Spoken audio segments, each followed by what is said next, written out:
comfortable, and connected without the price tags and the sterile feelings of hotels or short-term rentals. Now open your eyes and stop using your imagination, because Kindred has made it very real. That's exactly what they do. Kindred is a members-only home swapping network. It's not a hotel. It's not a short-term rental. It's a smarter way to travel where each stay feels like home. Here's how it works. With Kindred, your home is your ticket. You earn credits by hosting fellow Kindred members, and then you use those credits to stay in over 220,000 homes in more than 100 cities worldwide. There are no hotel costs or rental fees, just the credits that you've earned. Every stay comes with white glove service, 24/7 trip support, and $100,000 in host protection. Make it easier for you to travel and enjoy yourself and not worry about details. I've used Kindred, and I found an amazing home for a weekend getaway in an idyllic location with amazing views and great ambiance. It had everything I needed. And the best part was, it cost me $0. So apply now at livekindred.com and use code DINGS to join for free. Plus, you'll earn 5 nights of travel credit just for signing up. That's right, that's 5 whole nights for free at livekindred, KINDRED.com, code DINGS, DINGS, livekindred.com, code DINGS. Hello, listener. It's Producer Maze here to talk to you about Quince and their cookware. Cooler nights mean cozy meals at home, and Quince's cookware has made fall cooking so much more enjoyable. Their pieces deliver the quality and performance of luxury brands, but at a price that makes sense. And they look gorgeous on the stovetop, too. No matter what item you need to complete your kitchen, Quince has you covered. With 5-ply stainless steel pots and pans, nonstick skillets, chef-quality knives, and even ceramic bakeware, which is perfect for cozy casseroles or Sunday roasts. And when you look at these prices, you might think, how is Quince doing this? How do they deliver high-quality items similar to high-end brands that are half the price? Well, let me tell you, they partner directly with ethical top-tier factories to cut out the middlemen and pass the savings on to you. And it's not just cookware. I got myself some bath sheets. That's right. When you're a tall man, you have to use bath sheets, not bath towels from Quince. It's like drying off with the cloud. It's incredible. Upgrade your kitchen for cozy fall meals with premium cookware from Quince. Go to quince.com/dings for free shipping on your order and 365-day returns. That's QUINCE.com/dings, DINGS, to get free shipping and 365-day returns. Quince.com/dings. Listener, listen up. This is important, okay? I'm going to try to save you some money here. If you're still overpaying for wireless, it's time to say yes to saying no. At Mint Mobile, their favorite word is no. You may think like, oh, that's bad. No contracts, no monthly bills, no overages, no hidden fees, no BS. Here's why I said yes to making the switch and getting premium wireless for $15 a month. You heard that correctly. $15 per month. Ditch overpriced wireless and the jaw-dropping monthly bills. And of course, there are all these hidden fees and stuff, but at Mint Mobile, plans start at $15 per month. All the plans come with high-speed data, unlimited talk and text. You're not doing like weekend and nighttime minutes or anything like that. And it's delivered on the nation's largest 5G network. Use your own phone. Don't have to get a new phone. Use your own phone with any Mint Mobile plan and bring your phone number along with all of your existing contacts. I switched months ago. People have asked, did you actually switch? Yes, I actually switched months ago. And I don't know what to do with all this extra money. I've cheated the system here. I've rigged something. This is an Ocean's 11 situation where I'm stealing wireless from Mint. That's how good a deal it is. Ready to say yes to saying no? Make the switch at mintmobile.com/dings. That's DINGS. That's mintmobile.com/dings. Upfront payment of $45 required, equivalent to $15 per month. Limited time new customer offer for first 3 months only. Speeds may slow above 35 gigabytes on unlimited plan. Taxes and fees extra. See Mint Mobile for details. This episode is presented by State Farm. Having insurance isn't the same as having State Farm. It's like expecting the leadership of a team captain on the football field, but getting a sea captain. You wouldn't settle for just anything for your team. Shouldn't it be the same for your insurance? So don't settle for just any insurance when you can go with a leader. State Farm. Like a good neighbor, State Farm is there. For a limited time at McDonald's, get a Big Mac extra value meal for $8. That means 2 all-beef patties, special sauce, lettuce, cheese, pickles, onions on a sesame seed bun, and medium fries, and a drink. We may need to change that jingle. Prices and participation may vary. This episode is brought to you by Nature's Bounty. Nature's Bounty believes your body is brilliant, naturally designed to thrive, inside and out. For those always looking for new ways to support your health from head to heels, Nature's Bounty has a range of over 400 vitamins and supplements born from 50 years of trust and care. Nature's Bounty. It's in your nature. Visit naturesbounty.com to learn more. Are your business expenses playing hide and seek? With Uber for Business, the small spends that slip through the cracks, like rides and meals, go right where you need them. Because it integrates with leading expense platforms, you can say goodbye to surprise costs, missing dollars, or chasing receipts. Everything's track downable. Uber for Business. Make small steps that make a big impact. Learn more at uber.com/small steps. Are you a forward thinker? Then you need an HR and finance platform that thinks like you do. Workday is the AI platform that helps propel your organization, your workforce, and your industry into the future. Workday, moving business forever forward. Through the Starbucks College Achievement Plan, full and part-time Starbucks baristas receive 100% upfront college tuition coverage so they can focus on achieving their dreams, not how they'll pay for school. And those dreams might start with a degree in management, biochemistry, or any of the more than 150 offered. At Starbucks, benefits like college tuition coverage are just the start. Learn more at starbucks.com/partners. Experience a membership that backs your business journey with American Express Business Platinum. Earn 5 times membership rewards points on flights and prepaid hotels booked on AmexTravel.com. Plus, enjoy a welcome offer of 200,000 points after you spend $20,000 on purchases on the card within your first 3 months of membership. American Express Business Platinum. There's nothing like it. Terms apply. Learn more at americanexpress.com/business-platinum. You all think I'm licked. Well, I'm not licked. And I'm gonna stay right here and fight for this lost cause. Even if this room gets filled with lies like these. And the Taylors and all their armies come marching into this place. Somebody will listen to me. There's no better way to overpower a trickle of doubt than with a flood of naked truth. But the complexity and the gray lie not in the truth, but what you do with the truth once you have it. What is true and right is true and right for all. You and I both know that that's just not the truth. You can't handle the truth! Too messy. Keeps them up nights. I'm here because in the end, the truth is worth the risk. Speak a little truth and people lose their minds. I'm a grown man, you can tell me the truth. Why is it people who want the truth never believe it when they hear it? So you know what I'm going to do? I'm going to do something really outrageous. I'm going to tell the truth. Reminds me of when the Warriors traded D'Lo, and it was like they were throwing a party over it. I'd never seen anything like that. And they didn't even hate him as a guy. There was just something about playing with him that was apparently terrible. But that was the one time covering NBA teams where somebody was traded and everybody in the locker room was going, oh, man, thank God. Thank God that happened. We needed that to happen. Ooh, it's a new dawn of a new day. How you doing, guys? Doing great. I feel like, Ethan, you have a lot of thoughts on the Mike Brown thing because you were covering the Warriors, I think, when he was an associate head coach, right? Yes, I was. And indeed, when I got fired, Mike Brown in a press conference, because he was taking over for an then alien Steve Kerr, stood up for me and said very kind things. And I felt guilty because I had not done the same, not that it matters. I felt, do I have some sort of obligation to now speak up? Because to be honest, given whatever it is I do these days, I don't watch many Sacramento Kings games. So I would have felt dishonest going, this is insane. He coached them so well. I would guess he did a good job, and this is unfair given the track record, but I just couldn't be dishonest like that.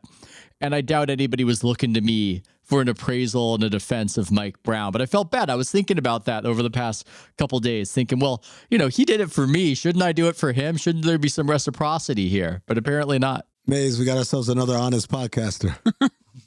Forthcoming podcaster here. I'm wondering if Radio Ethan from Concord, California has a take on Mike Brown.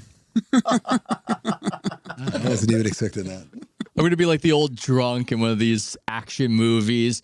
I don't know who that is. That guy died a long time ago. Welcome back, Ethan. Officially welcome back. We've got lots to talk to you about. I especially enjoyed the email I got from ESPN, the PR email just a few minutes ago, declaring that everything is up over at ESPN. Viewership update, NBA on ESPN platforms up 5% from last year. Most watched NBA Christmas in 5 years, up 87% from last Christmas. NBA Countdown audience, interesting note there, up 22% versus last season. Blah, blah, blah, blah. Just everything is coming up roses over there. So, Ethan, even you, I think you wrote on House of Strauss that it was decent. Yeah. The ratings were decent in contrast to the NFL. Oh. When they're good, they're good. A positive Ethan's ratings. Whoa. Oh, shit. When they're good, they're good. He calls a spade a spade. Oh. It is what it is. I did feel like decent was kind of a backhanded compliment. Okay, so how nerdy do you want to get about this whole thing? That's what I want to know. Let's get super nerdy. So nerdy. You want to get super nerdy because I think the NFL's takeover of Christmas is this bizarre story about almost just these strange. Okay. Basically, they changed the way that ratings were counted, and that inspired the NFL to rip away the NBA's most cherished regular season product. This is what has caused it, and I think that's been an underrated aspect of the story. Yeah, the viewership is up. It's up on the one hand because the game's really good. On the other hand, it's because you had 3 NFL games last season, you had 2 NFL games this season, and they tried this weird experiment where one of them is on Netflix, which even if Netflix is going to say, hey, 1 billion people watched, we don't actually know if that's the case. And I suspect that fewer people tune in for a Netflix game than when it is on NBC or ABC, ESPN. So these are factors in it, but the NFL is going to continue to load the slate whenever it's a day on Christmas that really fits with them. Next year is going to be Thursday. And the reason for this is something called out-of-home viewing. Out-of-home viewing changed the game, and it screwed the NBA. Why did it screw the NBA? First of all, define what out-of-home viewing is. Okay, so for so many years, the way that they would tell you how many people watched was based on television. How many TVs were watching, and they would extrapolate from there and give you an estimate, Nielsen would, of how many people watched. The Nielsen family was a thing, right? Nielsen would give these set-top boxes that they would give to a certain number of people that were supposed to represent the larger population. So if X percent of these people were tuned into the Seinfeld finale, they would extrapolate that then 70 million people watched the finale of Seinfeld based on the percentages. Precisely, I mean. And so they would count home viewership, and that left a lot of TVs out of the system. Your hospitals, your airport bars, your sports bars. And as TV viewership started to dip, the broadcasters started to get really antsy and very frustrated that this stuff wasn't counted. And they continued to badger Nielsen and threaten that they would go with a different metric provider if they didn't change this immediately. So Nielsen said, finally, okay. We are going to count out-of-home viewership. This is going to be part of what we count. You might wonder how they did it. They've got something called a people meter.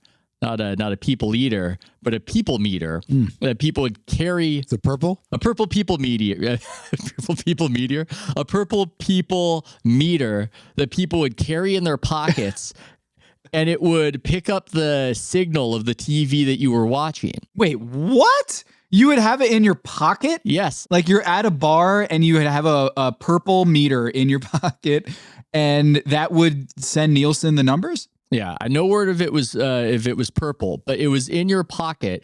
And if you were at an airport bar, it would pick up on the signal and it would pick up on what was being watched. And so this changed the game. What it meant was that suddenly You go from, hey, Christmas is a decent day. That's a decent day for a game to be on for the NBA. It's good. People are gathering around and watching, but you're only getting that one TV, that one home when it happens. Now Christmas is a time, since people are gathered around each other, that you are getting multiple. You're getting out of home counted, not just the airports and the bars, but the congregation of people around these things. And so it fluffed up the numbers, it pumped up the numbers, and it made the NFL go, we want to get in on this. I mean, this is the good stuff right here. We see what it does for us on Thanksgiving, where even an average game now is setting records because they changed the way this all was counted. We need to get on the NBA's corner and rip Christmas away. So because they changed the metrics, they changed the way it was scored, that gave the NFL massive incentive, along with the NBA, yes, declining in popularity, to just seize upon it and make Christmas their day. That's what happened. Bang, bang. Now, the part of the story that has confused me this year specifically, Ethan, was the number of people comparing NFL and NBA ratings, which I had a very simple retort was, when has it ever been comparable? They've never been comparable. So why now? Why now? Is it simply just because the NFL landed on Christmas, and so now we have a direct head-to-head competition? That this has become a talking point by so many people? Well, it used to be more comparable. It used to be they were in the same ballpark. And a short time ago. When? Less than 10 years ago. Less than 10 years ago, a Sunday football game versus... No, Sunday NFL would win. Like the NFL would win on Christmas. But when you had Warriors versus Cavs at the height of all that, right? You were getting over 10 million and you were getting a clean over 10 million. You weren't getting it like now where they combine, it did, 7 million with ABC, ESPN, ESPN2, ESPN, the Ocho, the streaming app. No, just a clean network TV. You would get in excess of 50% of what an NFL competing would do. But obviously NFL is king. Obviously nothing beats the NFL. And if the NBA is going to go head to head against the NFL outside of a hyped finals, and even that's not true these days, the NFL is going to win that. But I think last year it was especially stark because the NFL was an order of magnitude more watched. The NFL games on Christmas last year were 10 times more watched on average than the NBA. And so I think just comparison-wise, that was shocking, I suppose. Even if they're not comparable, as you're saying, Amin, there are degrees. And at a certain point, if it's enough of a degree, you would go, that's crazy. Like if I told you, oh my God, the last NFL game was 100 times more watched than that NBA game, then that would be a thing. I have a theory about this, that this is just the election effect. Like this popularity contest that is happening between NBA fans and NFL fans and saying like my sport is more popular than your sport. And when the polls aren't looking good for Democrats, then the polls are off. Or when the polls are not looking good for the Republicans, then the polls are off. But as soon as like you have any metrics that say that your team is cooler or more popular than the other team, suddenly the metrics are great. And so I kind of feel like, why are people caring about NFL versus NBA? I do think it is not a coincidence that we're coming off an election that people are starting to care about my sport is more popular than your sport. And I think we're just kind of conditioned to be on the winning team. And that's why this gets kind of weird. This gets very like vicious between the two sides because everyone just wants to be part of the winning team, whether it's the election or whether it's sports. Well, we have both. We want to be a hipster who's into something really niche that other people aren't into, but we also want to be into something that's popular and shows that our tastes are broadly reflected. For some reason, we have those two wolves inside of us that of what we want. But the weirdest part to me is how much it's being discussed right now because it had massive business implications before the NBA signed their gazillion-dollar TV rights deal. And you would think that after they signed it, this would be less of a topic. It's been the other way because it's almost like it's liberated people who didn't want to piss the NBA off to start talking about it. And some of these people, these outlets who I think are dependent on the NBA doing well, they feel more liberty to speak on it, I believe, and they frame it as an NBA issue, but they're really talking about themselves. I mean, right now, the NBA is good money-wise, at least. I think they should care about their own popularity because there's always the future and it's good to succeed. But really, it's ESPN that gets it in the neck if the NBA tanks popularity-wise. They're the ones who have to make up the money. They're the ones who have to sell the advertising. So currently, NBA popularity is far more short-term an ESPN issue than it is an NBA issue. Only it's always being discussed and framed as though it's strictly an NBA issue.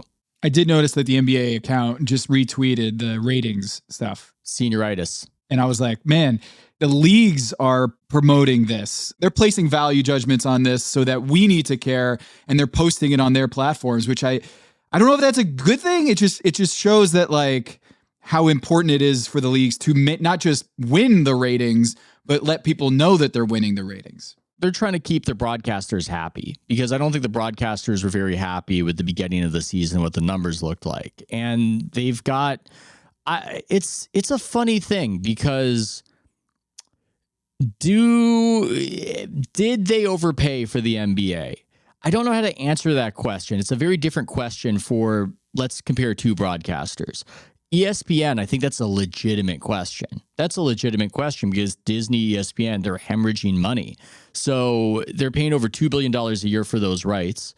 And you could make an argument that you guys should just pocket that money and go with cheaper options that can fill your schedule. There's a worry that the carriage fees are going to go down and it's going to hurt more than it helps, but you could make that argument. But if I'm looking at Amazon, I mean, that's like a rounding error for them, what they spent on the NBA. And I frankly don't exactly know what they want to do with those rights or how that's all part of Jeff Bezos's grand plan. So it's difficult for me to really make that judgment. I guess the point I'm making is I think ESPN is far more worried about the month-to-month NBA situation than Amazon is. It's weird, man. I had this conversation with Dan Levitard about me rooting for Georgia Tech football. And I said to him, you know what's great about it? I get to just be a dumb fan. I don't know anything. I don't even watch all their games. But like, we're going to kick your ass. And then they end up kicking, like I talk all that shit, and then they end up doing the thing that I said they were going to do. Feels great, yeah. And it feels great, and you get drunk, and then somewhere, it's not dead, but that fandom is dying. Part of it is the echo chamber, right?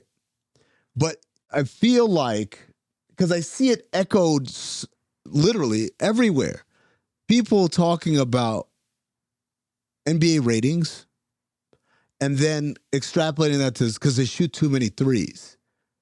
And my first thing is like, and I think I had this conversation with you, Ethan, maybe 10 years ago. Why the fuck do you care about the ratings if you're a fan? I get from our perspective, this is very tied to our livelihood. For the standard fan, why the fuck do you care about the ratings? Okay, here's my rebuttal. Would you care about the World Cup the way you care about the World Cup if other people didn't care about the World Cup? Yes. If it was just some little obscure tournament, stadium half full. I'll give you a great example in that lane. I grew up watching the World Cup. I grew up this being an important thing, right? And so for me, it's always going to be important in a way that Champions League, when I was growing up, was not a big thing. Nowadays, when I talk to Mike Ryan, when I talk to most soccer fans of that age, late 30s, right, and below, for them, when I ask them what's more important, winning the Champions League or winning the World Cup, they all say Champions League. I said, okay, now go ask the athletes, go ask the players, what is more important to them? Winning the World Cup or winning the Champions League. And to a man, every single player still says the World Cup because that is important, not because there's more money in it, not because there's more attention in it, but because we grew up ingrained with this is the crown jewel, right? And in the same way, when you talk about basketball, and by the way, none of these are an either or proposition. You can watch the Super Bowl, you can watch the World Series and NBA Finals and the Stanley Cup Finals, and they never fucking conflict. You can pay attention to all those things as much or as little as you want to. But the reality is, it being something ascribed value by likes and followers and ratings and all this is such a modern lens to view the value of things rather than just say, all right, but I like basketball, so I watch basketball games. I don't know if it's that modern. I mean, the way that we're chronicling it in the metrics you described can be construed as such, but I think it's the most natural thing in the world to want other people to like what you like, and especially if we're talking about sports, which is a shared experience. I think the World Cup, part of what makes it the World Cup isn't just that these teams are from around the world. It's that 1 billion people are watching the World Cup. Everything stops, yeah. Yeah, we're sharing a big experience, and that makes it then echo across time more so. It's all the same NBA championship, but an NBA championship from 1978 isn't as much part of the cultural conversation as a Magic Johnson NBA championship when the NBA started to hit critical mass and really become part of the mainstream conversation. Now, the weirdness with the numbers right now, I find that to be an interesting story. I call it the great TV vaguening. I think it's so paradoxical. Vaguening as in like vague, V-A-G-U-E. Vague, yeah. Yes. Not the other VAG word. Not the vagining, the vaguening. When we grew up with worse technology, even when our parents grew up with worse technology, we're talking 1950s, 1960s, people had an accurate understanding of how popular things were. There are less things. Yeah, there was 3 channels. Yeah, and Nielsen told you. Nielsen told you, and that's how popular it was. That's how many millions of people watched, right? Must See TV on Thursday. I know how many millions of people watched this. We are in a strange epoch right now where often we don't even know. You know, we're having this conversation. How many people watch the games on Netflix? Well, Netflix told us a number, right? But I don't know. You don't know. Well, it's good that we have 1 million people listening to this podcast. I just want to give a shout out to the 1 million downloads we get every week on this pod. Thank you. Shout out to the 1 million. Nielsen is no longer the lone arbiter. Everybody's got their streaming option. They can then perhaps lie about the streaming option. HBO said that over 16 million people were watching Euphoria on average. And look, I'm sure there are a lot of the kids out there who like that show. I can't get over your pronunciation of Euphoria. Euphoria. Yeah. Euphoria. It's your boy Euphoria. Your boy Euphoria. Euphoria. Euphoria. It's not being watched by over 16 million people. That would be more than The Sopranos at its peak. Get out of here. Don't be ridiculous. Tell me a lie I can believe, please. But when that happened in HBO and... Little tinge of Radio Ethan there, by the way. Well, I'm saying, just give me a lie. And Euphoria, right? Concord, New Jersey, though, Tom. Yeah. Give me a lie I can believe, because that's not very believable. And yet when HBO released that data, all these publications like Variety said, oh my, Euphoria is being watched by over 16 million people. And so we're just in this fraudulent age right now with viewership. And I find it paradoxical that we have more modern methods of determining who's watching things than ever before. And it's just led to a circumstance where we don't even know. Sports, we pretty much do. But even then, they're finding ways to invent just BS inflation. And it's part of what we're trying to get. The reason why is because, in part, we're also incredibly lazy. The technology has made people lazy in a way. And when I say lazy, I mean, when someone tells us something that we don't really care about, which I truly believe no one actually cares about ratings, you just say like, okay, that sounds about right, right? So I'll give you a great example. I saw this, the boardroom posted this probably about a week ago or so. Said the most powerful women in entertainment. You guys see this post? The most powerful women in entertainment. And I'm like, oh, okay, this should be a very interesting list of between women who are like creators, obviously, and then like execs, people behind the scenes. Amin's just got to accept that people do care about this, by the way, and they will reveal. They don't. If the news starts getting better, a lot of people are going to care. If 40 million people watch the NBA Finals, I think it is interesting that players are now talking about it. Oh yeah, and I don't know, Ethan, how often you're seeing this, but like KD's talking about it.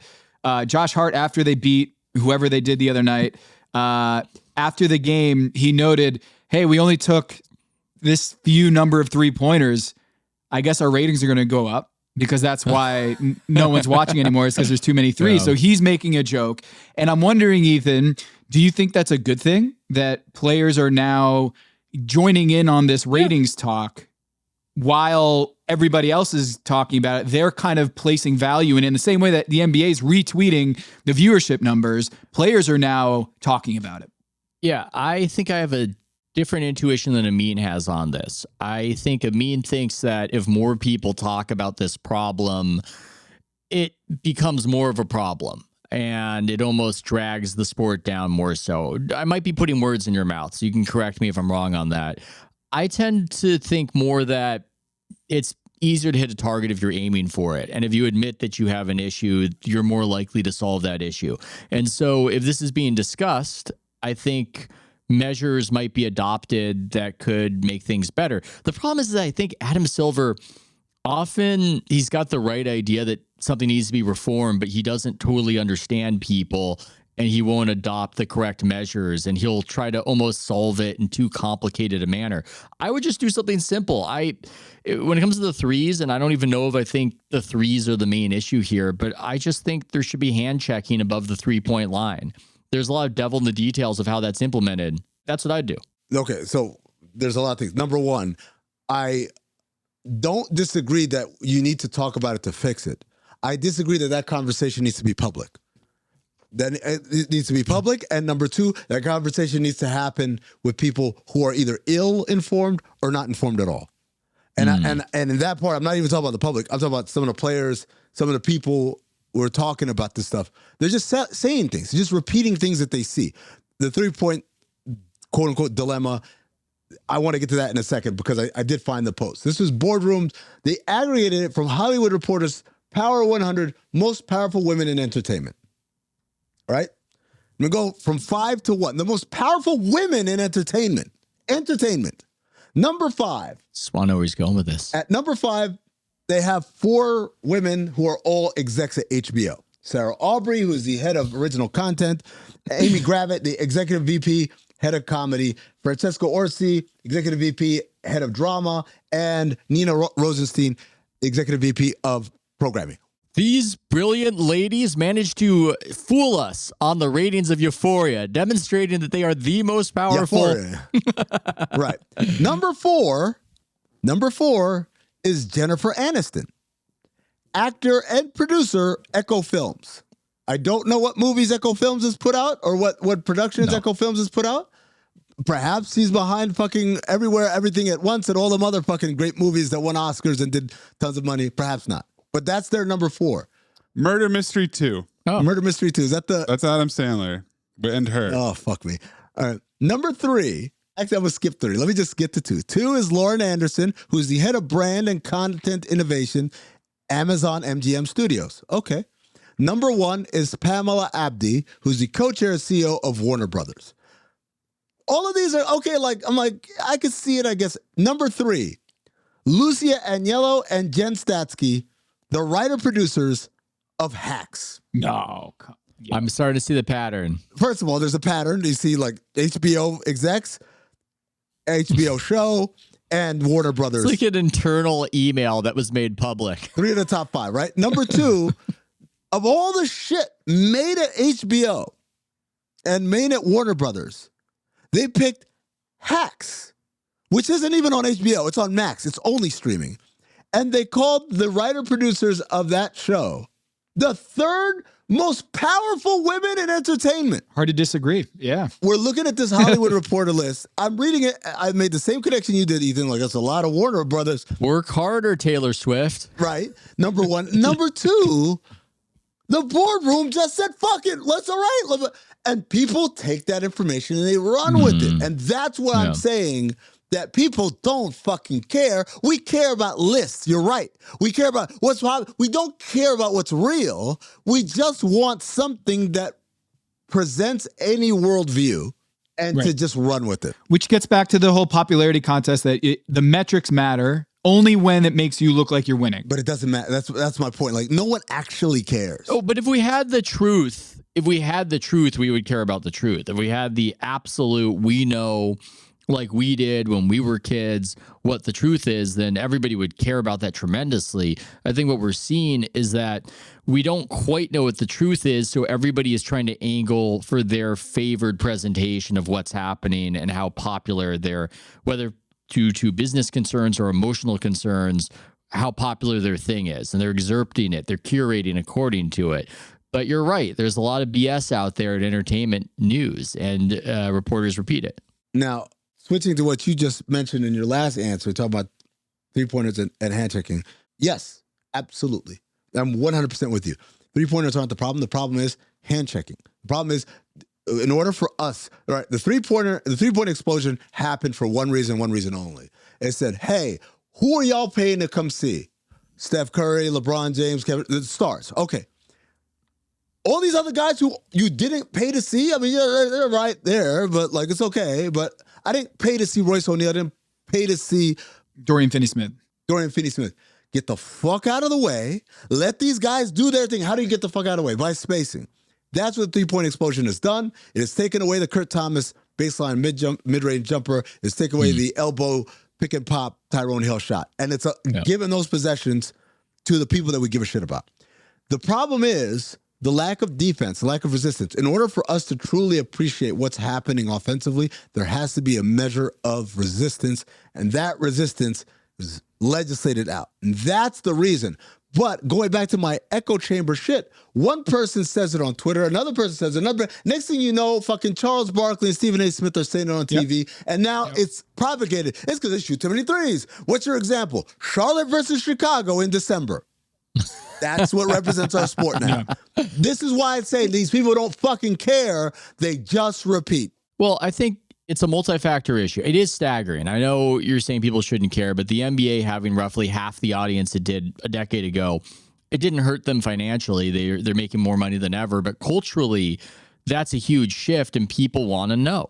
I think it comes from people loving the NBA and wanting the NBA to be as popular as it was when they were kids. There's this different component where there are people who hate the NBA and want to hammer that home, but there are a lot of people of goodwill, good faith, who just want it to be what it was in the culture before. And there are a lot of reasons why it's not that anymore. And whatever reason, we've got that logical fallacy where we're always looking for that one neat trick. This is why. And no, it's a bunch. It's a blame pie, if you will. To me, what's so strange, I wrote about this, the NBA doesn't have the courage of its convictions to start promoting something that shifted that would make fans happy. They don't want to talk about it because it would almost undermine this idea that players should have maximal power. But I'm arguing that LeBronism, as I'm calling it, this idea that you're a mercenary and you pick your team and hop from situation to situation, that's really faded out. And the stars are sticking with their teams. And nobody in the league office is communicating to the public, look, I know you guys don't like it when there's load management. And when you go to a game in January, maybe your favorite superstar won't play. But what's more important, that or that they're going to be with that team 3 Januaries from now? Because that's what's been happening. Giannis staying, Luka staying. Even Embiid, where it always looks like he has one foot out the door, has stayed. The next generation, after those elder millennials and your Kawhis, your Paul Georges, your everybody on the Clippers, after that, guys have stayed, and the league doesn't want to tell people this. People are still under this misapprehension, perhaps fans are, that the players are going to leave at the drop of a hat, and nobody's saying, hey, Adam Silver's not saying, hey, I fixed it. Guys are sticking around. Don't you like that? They're not even telling people about it. My theory is if the NBA had a fantasy basketball product that was compelling, their ratings would be so much bigger. NFL has a fantasy football product that my wife cares about, that like all my high school buddies, we're all watching the NFL on Sunday purely because of fantasy football. That's the only reason why they give a shit about the football season, is because of fantasy football. And the NBA's fantasy product just isn't there. It doesn't exist, which is compounded by the fact that load management and injuries in the NBA, the stars are not playing as much. And it's compounded by the game. There are too many games. The players aren't playing in every game. There's no fantasy product. And I don't think any of those things have to do with the 3-pointer. I think those three factors are way more important than 3-pointers. To piggyback on that, because nobody gives a shit that the NFL is a revolving door of jerseys and players, and nobody cares. The NFL, you want to talk about Saquon Barkley is playing for the Eagles. Yeah.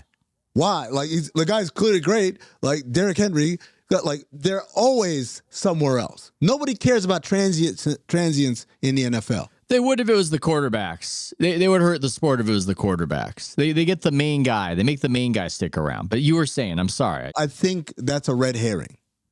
To say, oh, it's because I don't know who's on what team. That's a red herring. I think ultimately the product comes down to, hey, how do I make this more entertaining? Here's an idea, resistance, right? It's the reason why the All-Star game sucks, right? Because it's the most extreme version of no resistance. It is open gym where guys are just getting shots up and they're literally like, I'm not going to stop you. You want to go dunk it? Just jog up there and dunk, right? Obviously, guys are trying in real games. They try to defend. They're scheming. They're doing all those things. But the main difference is the tools are not there for them to actually provide the type of resistance, particularly given that amount of space that every superstar has now. Yeah. I also think players giving a shit defensively or competing defensively and even bordering into fighting these scuffles that are happening in the league, I think it's good for the league. I think players giving a shit and actually fighting on the floor actually sends the right message publicly, is that these players do care about regular season games and there are rivalries and players actually want to ruin that other guy, that Amin Thompson really does care that Tyler Hero, he wants to beat the shit out of him. I think this is good. That's the new I love this game slogan. The NBA, we actually care. The NBA cares on the court this time as well. We're signaling with the big playoffs and big rings that the only thing that matters is the playoffs. I actually do think that this stuff, when it punctures the national conversation with these fights or scuffles or referees and coaches going at it and each other, and Anthony Edwards getting fined $100,000 for profanity, I actually do think this stuff is, in the long run, probably good for the league. I know that's weird. I would say so. I think so. I totally agree. And I think that you need the regular season to matter if people are going to stick around for the postseason. You're right. And again, this all goes, man, like 10 years ago, I sat on TV and said, I get it. Everyone thinks the fucking Spurs are brilliant for sitting guys. But it's like, it's only brilliant because they're the only ones doing it. The moment we all do this, we fuck up the business. And everyone said I was a hater and all that shit. And like, here we are. And so today I look at some of the things where I'm like, guys, we have to get this in order or else it's going to erode some more. And everyone say, but look, the money is fine and people are making more money than ever. And I'm like, it's going to run out. And so let me ask you this, Ethan. What is the inflection point that makes the business actually, because for everything that we're saying is like, this is not good, that's not good, that this is happening, whatever, they can always counter to us with, we just made even more money on our new TV deal. Well, they can. I think the pressure comes from the broadcasters. Like the NBA, again, their checks are signed, they're making money, they're good, they can relax. I think the inflection point, it's stuff that you just saw. I think when the numbers were bad in the fall and early in the winter, and we'll see how it keeps going, that's when you really started to hear that drum beat really loud of something needs to be done. Adam's got to change the league. Something needs to happen. So if those numbers keep going in a negative direction, I think the broadcasters are going to exert enough pressure on the league that you will have reforms. And you saw some of this last season before the deal was signed, where they got a little desperate and they decided to stop calling fouls. And that was something that happened out of the All-Star game. And that looked pretty good. But I think your observation of the Spurs is so true. I think there are a lot of things like that. This thing of, if one person does it, we can live and be fine. And we can even say that's really smart that they did it that way. But the second it starts inspiring everybody to act in kind, then we have a problem. The same thing with LeBron. It was really interesting when LeBron shockingly betrayed Cleveland and went to Miami and became this villain and became this guy who is just, he's got a gun to the head of the franchise. He might leave at any moment. It was interesting. It was cool. But once 20 guys start going about their business that way. When De'Aaron Fox does it, it's not quite as endearing. Exactly. Exactly. With the league can't really cope with everybody acting that way. It can cope with one guy acting like that. But the problem is if it works out for one guy, then a bunch of other guys think that that's a good idea. The Spurs, yeah, we can live with the Spurs not showing up to certain home games on national TV. Who cares? No biggie. But once all the other teams start doing it, you got a problem. And a lot of things are like that. And it just so happens that it's hurt the NBA, I think, on multiple fronts, this influence. Show? Okay. There you go. Thanks for joining us, Ethan. You can read Ethan's work at houseofstrauss.com. You can also listen to his podcast there where he never talks about basketball. House of Strauss. Never again. It's going to have Lee Fong on to talk about HB1s. Got to get some basketball going. We got to get me back on. H1Bs, motherfucker. H1Bs. God damn it. I probably named an airplane. Euphoria. Euphoria.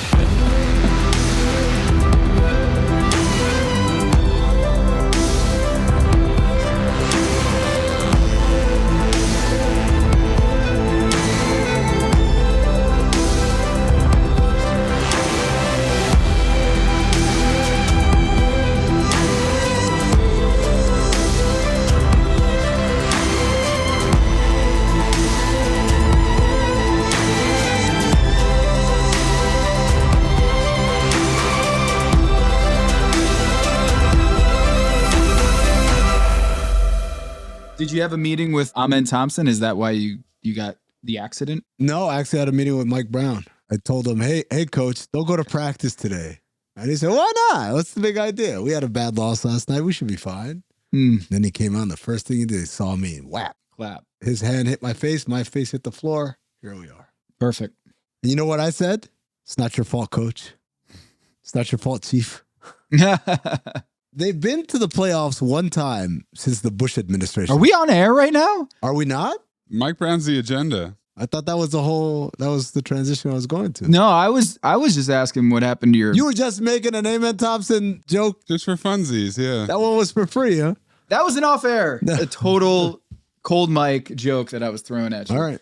Well, we can start it over if you want. Okay. All right. 3, 2, 1. So Mike Brown got fired. I don't know if you guys saw that in the news. Me? No! We're not starting with Mike Brown. Oh, that's the agenda. My bad. Damn. I thought that was a cold open. It's even better. All right. It's a great cold open. All right. 3, 2, 1.